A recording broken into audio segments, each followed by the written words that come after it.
Hey, what's going on? It is 12 noon on Wednesday, which means it's time for this week's episode of Ask the Instructor, our weekly live stream to help you understand some of these more technical aspects of not just real estate, but running a business, because that's really what you're doing when you've got a real estate license. Even if you're in some sort of if there's any sort of compensation you get based on your production, and that can even be where you're currently at, even if you only earn a salary, but maybe you've got some potential for bonuses or commissions or anything like that, you're really running a business. Now, it's not what most people would call a business, but you got to take ownership of that. And the sooner you take ownership that you're running a business, especially when you're in real estate, even as a sales associate registered with a broker, you're still running your business, and your input is what dictates your output. So what we're talking about today is risk tolerance. And number one, understanding risk tolerance, because you might not know it, but your risk tolerance might be holding you back. And you don't directly change risk tolerance. You change these other factors of your life, of your business, that ultimately affect your risk tolerance. So we're going to be talking about what risk tolerance is, what are the factors that drive your risk tolerance, the things that could be holding you back from making some sort of investment in yourself, in real estate, in whatever it is that you're thinking about investing in. So I'm really excited to bring today's episode with you. I know it's going to help you become a more successful entrepreneur, a more powerful business person, be able to expand yourself faster. So I'm really excited to bring it to you. I'm John Christmer. You're watching Ask the Instructor.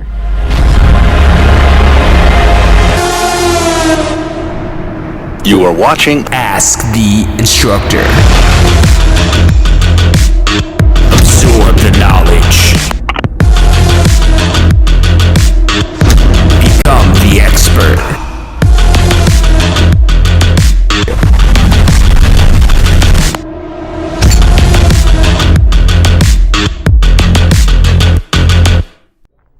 Hey, what's going on? Welcome to Ask the Instructor. My name is John Christman. The show is brought to you by the Tampa School of Real Estate. We're here every Wednesday, 12 noon Eastern Time, to help you understand the technical aspects of growing a real estate business. Now, look, whether you're at the sales associate level, whether you're at the broker associate level, whether you're at the broker level, or whether you don't even have your real estate license yet, you need to understand risk tolerance. If anything, for you being able to scale and grow your own business.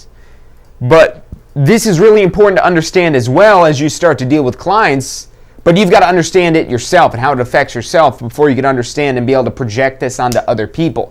So when I say risk tolerance, now saying this here, it sounds like, I don't know, maybe this is like some sort of insurance metric or something, and we called today's episode Calculating Risk Tolerance. But look, we're not here to give you a formula for you to be able to solve and say, okay, if I could solve this formula, then I have no risk or I have risk. That's not what this is about. This is an exercise in getting you to take a step back and look at your level of being able to tolerate. That's what tolerance is, your level to tolerate risk. And now, why is this important? First and foremost, why do you need to know this? If you're in a situation where, let's put it in this situation, and I want to preface this with, don't let this get to you too much, because 80% of the United States is in this situation. But you might be in a situation where if you lost your paycheck next week, that your life would be turned upside down. That just one paycheck being taken out of the equation, and all of a sudden your life's turned upside down. Now, if that's you, you're not alone. That's 80% of the country is in that situation where if they lose one paycheck, they can't afford their bills. Their life's going to get turned upside down. And that's going to be a great example of low risk tolerance. That you have a very low tolerance for risk, that one minor change, and you might look at it and say, well, that's a major change, especially if that's your only source of income. But let's say, I don't know, maybe it's $1,000. Maybe that paycheck is $1,000, $2,000, $3,000, $5,000, whatever the number may be. And there's people that are making hundreds of thousands of dollars a year still in that same situation of being paycheck to paycheck. So it's really irrelevant how much that paycheck is. But it's the fact that one thing, just one of those, taking away one, not even saying that you lose your job, but just let's say whatever the reason may be, hypothetically that one paycheck goes away and you can't get past that. That's a very low degree of risk tolerance. Now you look at somebody else that might let's say it was $1,000. Let's say that check was $1,000, and you losing out on that $1,000, that changes a ton of things, and that's a great example of low risk tolerance. Now, there could very easily be somebody else with a situation where they lose $1,000, and it's like, whew, it was only $1,000. Thank God. And what's the difference? What's the difference between these two people? Well, obviously the one that they lose $1,000 and their life is upside down isn't as far along as the person who loses the $1,000 and they're like, okay, good, I'm glad it was only $1,000. But that's dictated by your ability to tolerate risk. And now this is important whenever you're trying to grow and expand, because the easiest way to avoid risk is not to get out of what it is that you're currently doing, to stay what it is that you're doing, stay predictable, stay with stability. But when you have these consistent returns with a lower risk, they don't appreciate, they don't grow at the same level when you're willing to take on more risk. You take on more risk, there's more volatility. That's another term. Volatility means how quickly something could jump up or jump down and how fast it's going to jump up and jump down. Like, for example, the stock market is very volatile. You could have in a single day a company going from here to way down here. Whereas you could have that happen in real estate as well, but it's not going to happen in a single day. So it's not as volatile as something like the stock market. So volatility is the speed at which something could change. And that involves a higher risk. It's much riskier when you have that chance of losing everything that one day, but then what's the upside? The upside's probably better than a more secure, stable investment. So what are the factors that influence your risk tolerance? And these could be different depending on the type of situation, but let's say you're trying to grow your business. You're trying to grow your business, or maybe even start your business in the first place. You're maybe adding a new farm area. You're maybe initially investing to get your real estate license. You're maybe contemplating taking some sort of development course to be able to grow yourself and better yourself. You're maybe looking at, okay, I've got my license, but I'm not ready to commit to the MLS and all the other things like that. So what are these factors that'll drive your risk tolerance? Because if you could get your risk tolerance to be higher, to where you're willing to tolerate more risk, you'll be able to make things happen faster. And these are the things that give you more risk tolerance. And when you have more risk tolerance, you might still lose money. It's not eliminating the risk, but you're able to better manage the risk. So one of the factors is, we could call it assets, we could call it capital, we could just call it money. Generally speaking, everything else being the same, the more money, the more capital, the more assets you have, the higher your risk tolerance is going to be. And the less money, the less capital, the less assets that you have, the lower your risk tolerance is. Because if you had $100,000 in savings, for whatever reason that this happens, you probably don't want to lose that one paycheck. But if you lose a $1,000 paycheck, if you got $100,000 in savings, then okay, you'll be all right. Your world isn't going to, maybe you have to make some adjustments, but your world doesn't get turned upside down. So that's one way to be able to increase your risk tolerance, is giving yourself a safety net almost. A little bit of giving yourself a safety net so you never have to be in that situation of, well, what happens if this doesn't go through? Although it's sometimes good to get yourself in that situation because that's really going to propel you forward so that you don't look back. But one of the things I would say is even more important by having a buildup of capital, having some sum of money that you've got set aside saved, is this increases opportunities.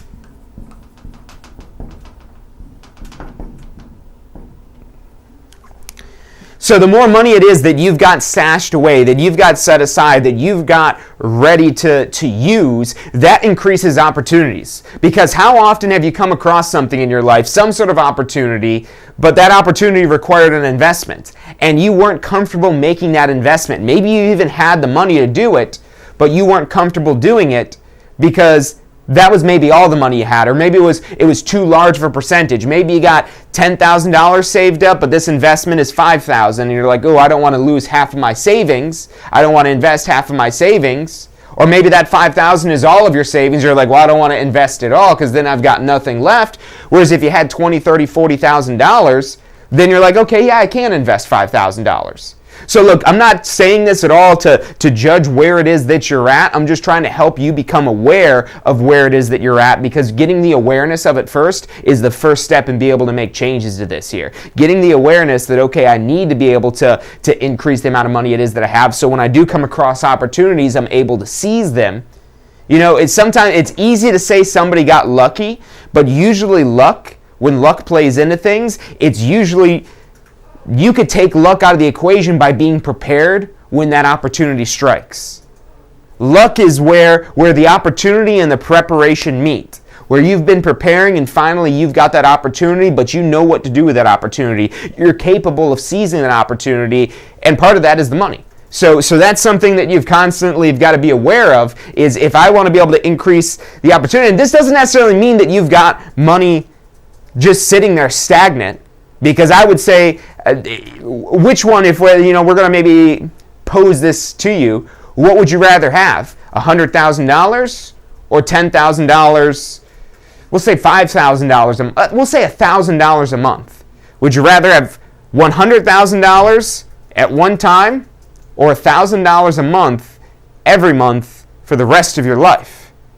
I would ultimately say, now this is going to depend on the situation, what you're doing with that money, your goals, objectives, and things like that, but all else out of the picture, having that $1,000 a month is going to end up being better than the $100,000 after 100 months.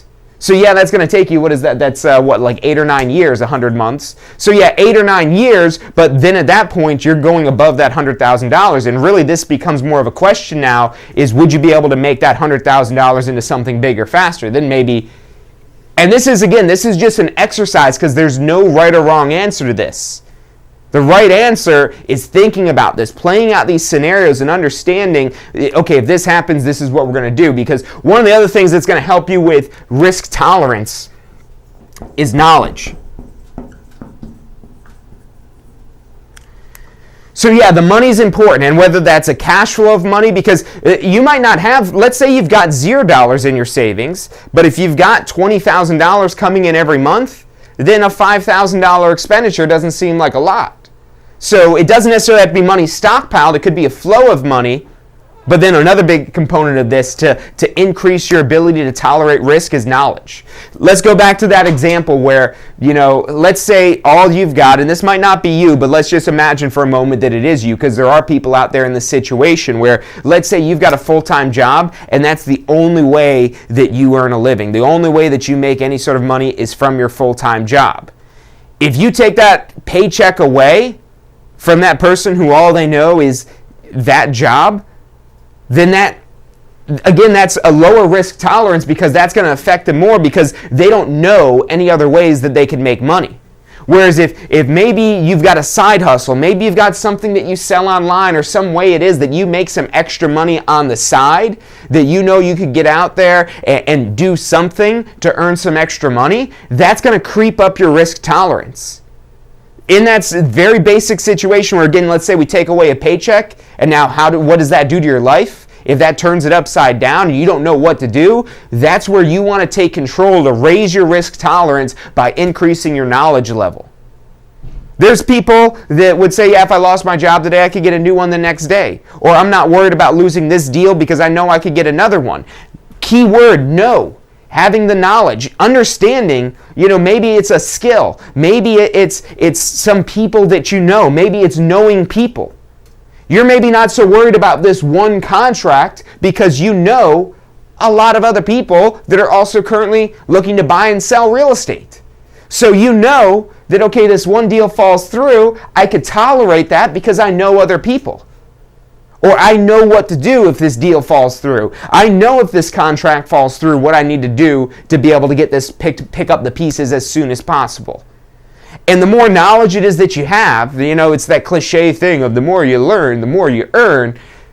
But it's not just knowing things in general, it's knowing things specifically to what it is that you're doing, because that's what's going to cause the largest jumps in your risk tolerance, that you're able to tolerate more risk.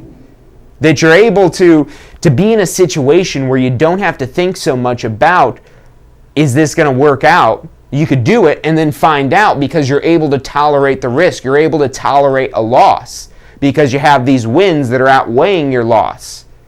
And this is all a process. It's a constant process of constantly reevaluating, okay, where's the cash flow at? Where's the money at? Where's the overall assets of what we've got? The equity, where is this all at?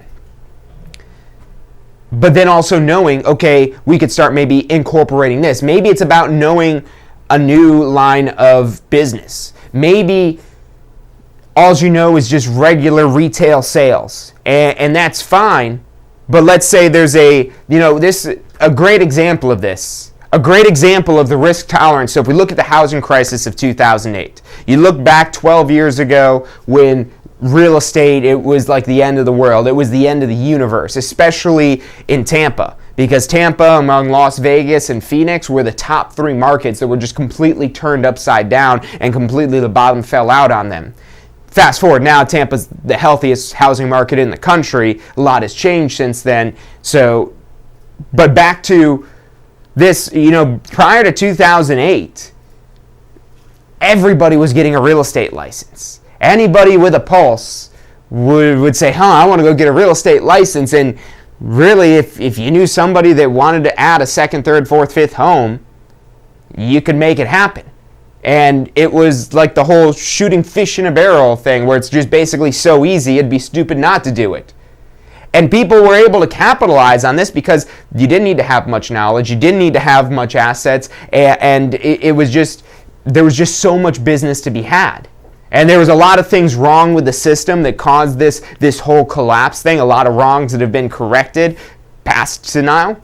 So, but going back to the agents and their knowledge. So there were a ton of agents prior to 2008.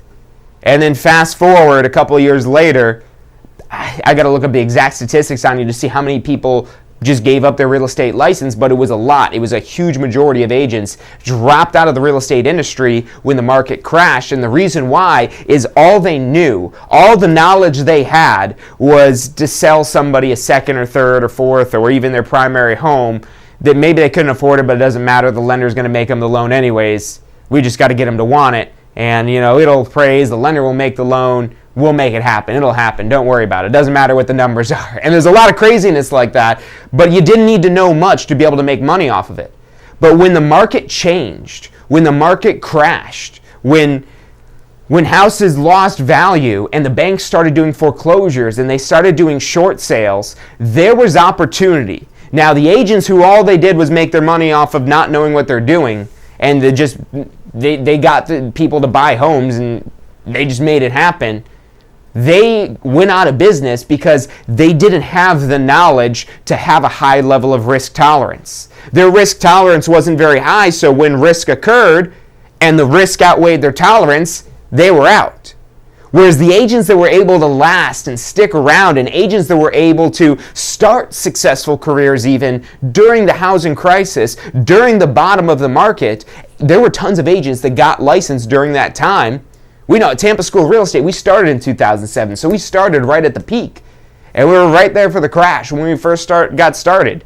But we still had people coming to get licenses with us because they knew there were opportunities out there. But the knowledge now came from understanding short sales and foreclosures and distressed properties, situations where people messed up with their mortgage, where they messed up, the lender messed up, everybody messed up, and they were in this bad situation. And there were ways for real estate professionals to be able to help people out of these bad situations and make some money in the process. But if you didn't have knowledge of that, you were out of the business. If all you knew how to do was the old ways, you didn't learn any of the new ways, you didn't adapt and change to the market.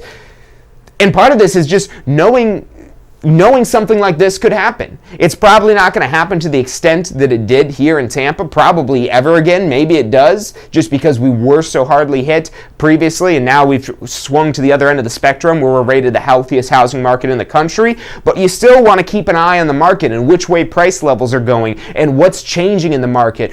How do you adapt? How do you become better than companies that are basically coming in with instant offers to lowball people on prices for the easy option? How do you increase your knowledge so that you could tolerate a higher level of risk.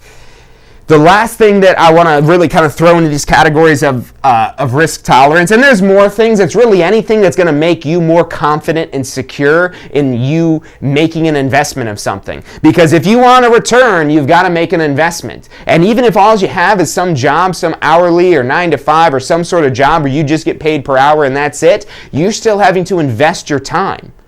You're investing your time into this here, but in that situation, this is something part of the risk tolerance understanding that you really don't have there in most situations where you're not responsible for your paycheck, is control. Because this is something that'll really help you increase your risk tolerance. To be able to tolerate more risk is how much of this can you control. In your job where you have a manager, where you have a boss, some sort of supervisor, somebody you answer to, somebody who is in charge, you're not completely in control of that situation.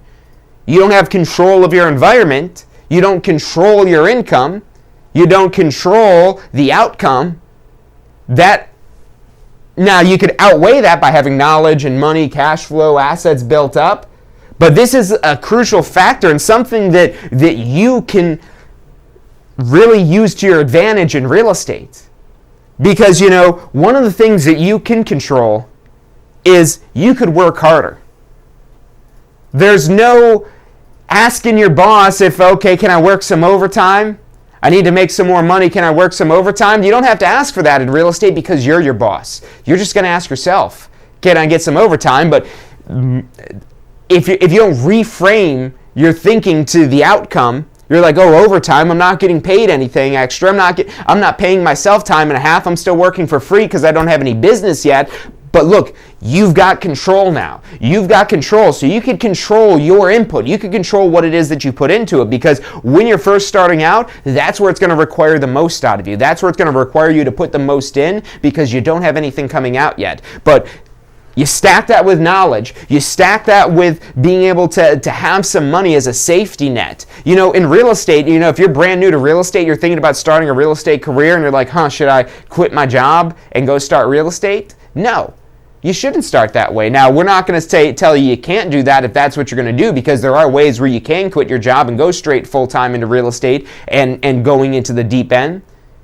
But that's where you have a higher degree of risk tolerance, where you might have some money saved up or you've already got some cash flow coming in. Maybe you've got passive income, the magic passive income, which allows you to basically pay your expenses without having to work at all.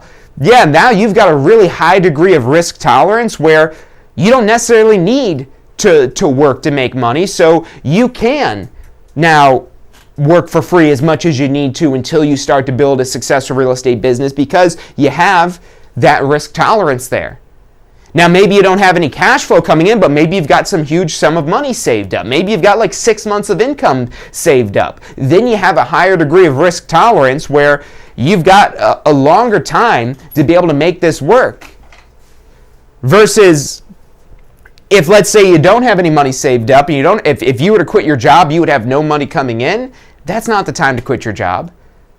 Don't give up that first. Now, it's really hard to make this transition without giving up that first source of income, because this is asking you to, maybe work the nights, work the weekends, because you're going to have to now put in the 40 hours you're putting into your normal job, plus maybe another 40, 50 hours a week growing your real estate business. Or maybe it's only 10 or 20, which it'll still work. It just won't happen as quickly, because again, the more you put into it, the more you're going to get out of it. But that's a way you can kind of hustle this to get started, and you could do this part-time, working nights, working evenings, maybe even are able now in a position where you could hire an assistant so that you're able to get your money to work for you harder. It's not always about saving the most amount of money. It's not always of decreasing the expenses down to nothing. It's sometimes a matter of how much is this money going to return me. For example, you go spend money on a vacation. And yeah, it's a great experience, it's a great time, and I'm not arguing with this. I take vacations. I go visit other parts of the world because it's fun to do. It's a great experience. It's something nobody could ever take away from you. But I know going into that I'm throwing that money away, and I'm not going to get a penny of that back if I go spend the money on something like that. Versus where you direct that money towards an investment, and that could be an investment in yourself, an investment in your business, an investment in a real estate investment, or maybe stocks or something like that. And that's where you are potentially going to get a return on investment. But now it's the question of, how do I increase that return on investment? How do I invest the same amount of money and get the largest return? And this is where that control comes in. The control increases your risk tolerance. So real estate, starting a real estate career, because you're an independent contractor, you have a lot of control. Now, there's certain things the Florida Real Estate Commission says you can't do. Your broker will tell you certain things it is that you can't do. So, you do things legally. But outside of that, you ultimately have control of how much you're working, of how you're working, of developing more efficient processes, of being able to build and scale something beyond yourself. And when you have that control, you automatically have a little bit more risk tolerance, because if things aren't going the way you need them to, you could work a little bit harder. You could put a little bit more in. You could take control and invest in knowledge, invest in training and education, so that you're not making mistakes that tons of other people have already made. That's the knowledge piece of this. The more it is that you know, the more opportunities you're able to find. You might look at something and say, I don't see any opportunity. Whereas another person might look at that and say, oh my God, that's a gold mine waiting to happen. The only difference there is the knowledge. But then let's say you do have the knowledge. Do you have the money, the cash flow, and everything like that to take advantage of it? And so the more it is you increase each one of these three things, and we could probably put even more stuff up on here, but these are the things I want you to focus on. That you've got money.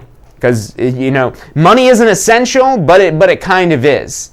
You can still invest your time, and that's what you're doing right now if you have some sort of hourly or salaried position. You're investing your time for a predictable return. That you have negotiated with your employer how much it is that you get paid for every hour you invest in that employer, and that you have your predictable return. So you're already an investor, you're just investing your time. And you're now going to start transitioning to investing money, so you could buy back some of your time, so you could use your time more productively. So not only your money works harder, but your time also works harder. That spending the same amount of time, you're able to get more accomplished, that produces a higher yield, a higher return than what you currently do. And again, part of that is learning how to do it. Learning what mistakes not to make. That's going to speed up this process. A great example is the post-licensing course. You've probably heard me mention this before, but pre-licensing is where you learn the laws to pass your exam. Post-licensing is where you learn how to sell real estate, where you learn how to actually make money using your real estate license. The Florida Real Estate Commission doesn't care about that for the exam. That's why they test you on laws and rules. That's why pre-licensing is about laws and rules for real estate, and principles and practices and procedures and what not to do, basically.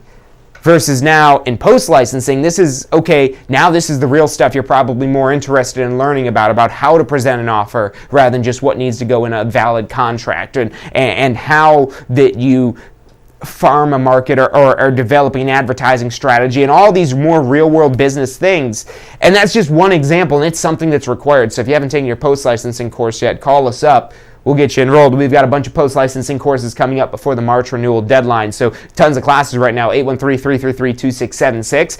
Because if you haven't done the post-licensing yet, get it done. It's a renewal requirement. You've got to do it. But it's an investment in knowledge for your future. It's an investment to train yourself to become better, so that your time will work harder for you. When you know what you're doing, the time that you spend will be spent more productively, meaning you get a higher return off of the same amount of time it is that you worked.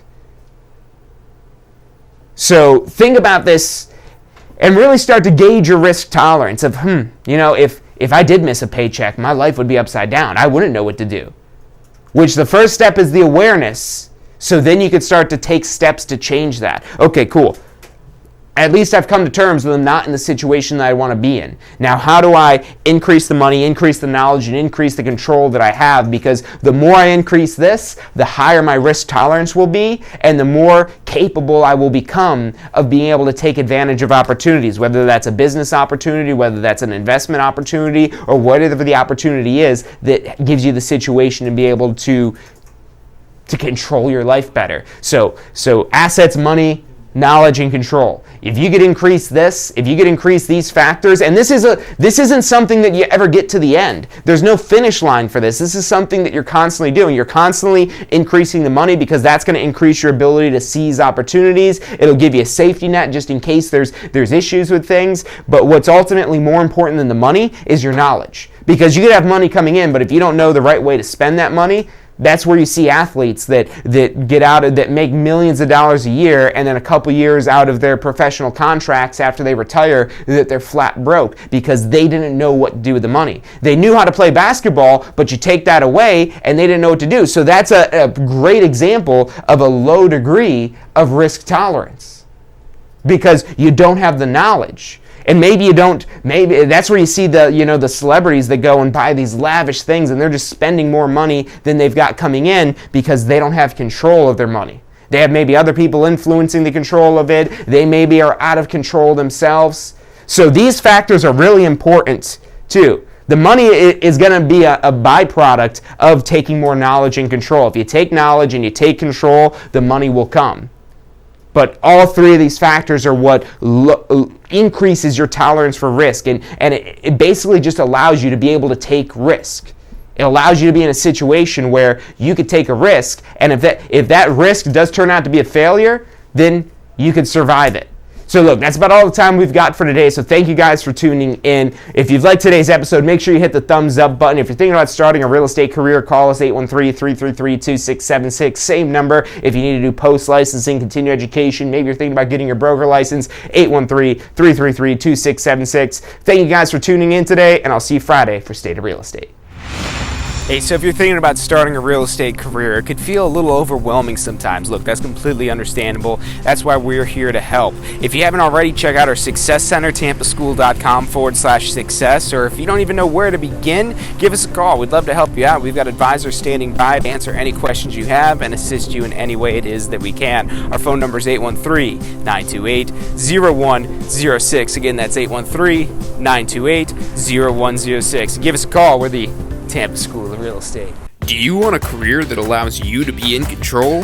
With a career in real estate, you'll get to call the shots. Whether you're looking at starting part-time or want to become the next top agent, a career in real estate makes it possible.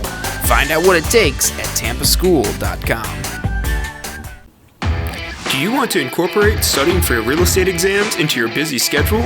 Now you can review the key topics you need to know to pass your class and state exams with our MP3 audio review.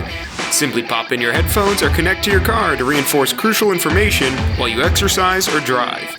Listen to the first unit for free at mp3audioreview.com. That's mp3audioreview.com. Are you thinking about a career in real estate? Hey, I'm John Christma with the Tampa School of Real Estate, and we've helped thousands of people just like you obtain their real estate license. If you're thinking about a career in real estate, give us a call. The phone number is 813-928-0106. Our advisors are standing by to answer any questions you have and assist you in any way they can.